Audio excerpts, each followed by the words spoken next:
മധുരയിലെ രാജാവായ ക്രൂരനായ കംസന്റെ കൊട്ടാരത്തിലെ വേലക്കാരിയായിരുന്നു കുബജ. അവളുടെ യഥാർത്ഥ പേര് ത്രിവക്ര എന്നായിരുന്നു. ശരീരത്തിലെ 3 ഭാഗങ്ങളിൽ വളവുള്ളവൾ എന്നായിരുന്നു ആ വാക്കിനർത്ഥം. ജന്മനാ ഉള്ള വൈകല്യം കാരണം അവളുടെ മുതുകും കഴുത്തും അരക്കെട്ടും വളഞ്ഞിരുന്നു. ഈ അംഗവൈകല്യം നിമിത്തം ആളുകൾ അവളെ പരിഹസിക്കുകയും കൂനുള്ളവൾ എന്നർത്ഥം വരുന്ന കുബജ എന്ന് വിളിക്കുകയും ചെയ്തു. അവളുടെ പുറം കാഴ്ച വൈകല്യമുള്ളതായിരുന്നെങ്കിലും അവളുടെ ഹൃദയം പരിശുദ്ധവും നിഷ്കളങ്കവുമായ ദൈവഭക്തി നിറഞ്ഞതുമായിരുന്നു. അവൾ സുഗന്ധമുള്ള ചന്ദനം അരിക്കുന്നതിൽ അതിവിദഗ്ധയായിരുന്നു. അവൾ തയ്യാറാക്കുന്ന സുഗന്ധലേപനം കംസന് ഏറ്റവും പ്രിയപ്പെട്ടതായിരുന്നു. അതിനാൽ അവൾ ദിവസവും പോയി അത് കംസൻ എത്തിക്കുമായിരുന്നു. കംസനെ നേരിടാൻ വേണ്ടി ശ്രീകൃഷ്ണനും ബലരാമനും മധുരയിലേക്ക് യാത്ര തിരിച്ച സമയം നഗരത്തിലൂടെ നടക്കവേ അതിമനോഹരമായ ഒരു സുഗന്ധം അവരെ ആകർഷിച്ചു. നോക്കുമ്പോൾ കൂനിയായ ഒരു സ്ത്രീയുടെ കയ്യിലുള്ള പാത്രത്തിൽ നിന്ന് വരുന്നതായിരുന്നു ആ സുഗന്ധം. അവർ കുബജയെ കണ്ടുമുട്ടി വിലയേറിയ ചന്ദനമെടുത്ത് ശ്രദ്ധയോടെയും ഭയത്തോടെയും കംസന്റെ അന്തപുരത്തിലേക്ക് പോവുകയായിരുന്നു കുബജ. സൗന്ദര്യത്തിന്റെ ഉടമയായ ശ്രീകൃഷ്ണൻ അവളുടെ അടുത്തേക്ക് ചെന്ന് ഒരു കുസൃതി ചിരിയോടെ അവളെ അഭിസംബോധന ചെയ്തു. അല്ലയോ സൗന്ദര്യത്തിന്റെ റാണി, നിങ്ങൾ കൊണ്ടുപോകുന്ന ഈ വിശിഷ്ടമായ സുഗന്ധമുള്ള ചന്ദനം ഞങ്ങൾക്ക് തരുമോ? ഒരു നിമിഷം അവൾ സ്തംഭിച്ചുപോയി. സൗന്ദര്യത്തിന്റെ റാണി എന്നാണോ അദ്ദേഹം എന്നെ വിളിച്ചത്, അതോ അദ്ദേഹം മറ്റാരോടെങ്കിലുമാണോ സംസാരിക്കുന്നത്? അപ്പോൾ അവളുടെ സംശയം മനസ്സിലാക്കിയ ഭഗവാൻ ശ്രീകൃഷ്ണൻ വാത്സല്യത്തോടെ പറഞ്ഞു, നാം നിന്നോടാണ് സംസാരിക്കുന്നത് സുന്ദരി. ആരും മുമ്പ് തന്നെ സുന്ദരി എന്ന് വിളിച്ചിട്ടില്ലാത്തതിനാൽ അവൾ അത്ഭുതത്താൽ വിറച്ചുപോയി. എന്നിരുന്നാലും ശ്രീകൃഷ്ണന്റെ മധുരമായ വാക്കുകളാൽ അവളുടെ ഹൃദയം നിറഞ്ഞു. ലളിതവും നിസ്വാർത്ഥവുമായ ഭക്തിയോടെ കംസന് വേണ്ടി തയ്യാറാക്കിയ ആ വിശിഷ്ടമായ ചന്ദനം മുഴുവൻ അവൾ ശ്രീകൃഷ്ണനും ബലരാമനും നൽകി. അവളുടെ നിഷ്കളങ്കമായ ഭക്തിയിൽ അത്രയധികം സന്തുഷ്ടനായ കൃഷ്ണൻ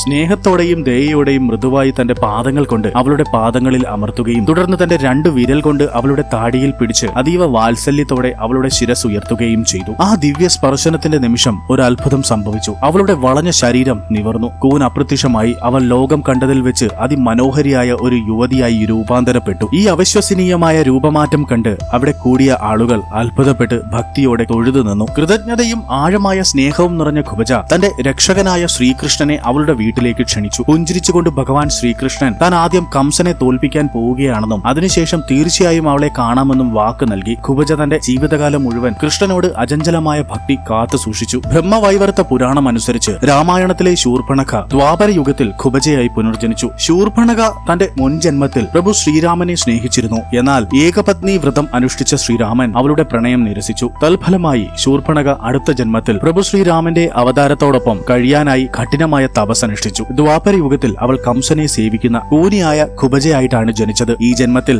അവൾ കൃഷ്ണനെ കണ്ടുമുട്ടുകയും കൃഷ്ണന്റെ സ്പർശനത്താൽ സുന്ദരിയായ ഒരു സ്ത്രീയായി രൂപാന്തരം പ്രാപിക്കുകയും ചെയ്തു. കുബജ കണ്ടുമുട്ടിയ ഭഗവാൻ ശ്രീകൃഷ്ണന്റെ ഈ കഥ നിങ്ങൾക്ക് ഇഷ്ടമായാൽ ലൈക്ക് ആൻഡ് സബ്സ്ക്രൈബ് ചെയ്യൂ. ജയ് ശ്രീ രാധാകൃഷ്ണ. രാധേ രാധേ.